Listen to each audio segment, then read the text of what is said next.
All right, so this video is going to look at color labels and rankings as ways of filtering our photos to find the very best shot. This is a project I just completed. It's got 430 photos in it, and we shot portraits of individuals on location in an office in Portland. So we did stuff on a gray seamless, and then we've also done things on a background that we found in the space itself. So with these tutorial, we'll be looking at this group of images for all of our tutorials with portraits and retouching in ways that we can do that. Everything was lit artificially. There was not enough ambient light in there for us to create the look and the style that we are looking for. So what I've done is I've gone through and I have started to put blue or green labels on images that I like and that I think I want to work with. I did this really quickly just to give you kind of a parsing of the work. So at this point I have not done any star ratings, and so my first step is to go through, mark everything that I like, and then I can go through and star rate stuff as being. The easiest way to filter is to go up here to attribute, and then I can just click on the green tag, and now I'm looking at all of my green starred images. I can go ahead and go to the top, and I can start cycling through. This right here is a passport color checker.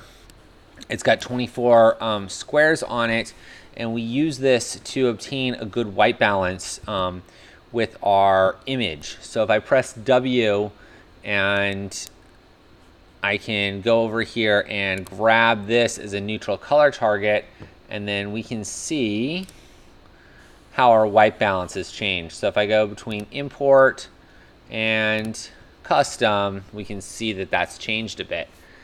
This is a great way of kind of getting you into the ballpark. It's never 100% accurate. And I find for portrait work on location like this, it can be a little bit off. But it is highly accurate for artwork, that kind of thing. So, all right, so that's that there. Remember to do a color label. It's just key numbers 6 through 9, and then ratings, stars are 1 through 5. So I might go through my images here and just kind of figure out then what are the ones that I really like and what really is working for me.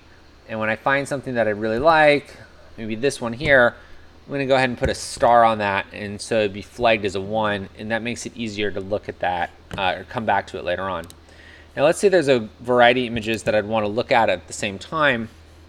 I can go ahead and pull these up here in my film strip, and then I can press either E is going to allow me to look at one image at a time, G is going to be the grid view, or I could do N, and all of the images that I've selected would pop up here at the same time. So that can sometimes be a really handy way of looking at something. And then I might be able to go through and say, you know what, I don't like this image. So then I can right click and say, go down here to color label. I can turn off and just click on none. And then that image is then pulled out. I've not deleted the file at all. I still have access to it, but now I'm not working with it any longer.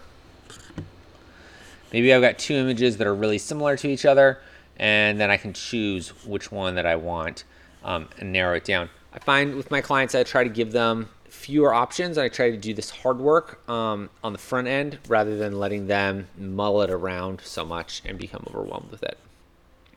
So again, we have a wide variety of color labels that we can use, and stars are a great way of ranking out and kind of figuring out what the best of the best is. So maybe I have quite a few here really good images, but really the one that I like the most is this one, so it gets 1 or 2 stars. All right, I hope this has been helpful, and be in touch with questions.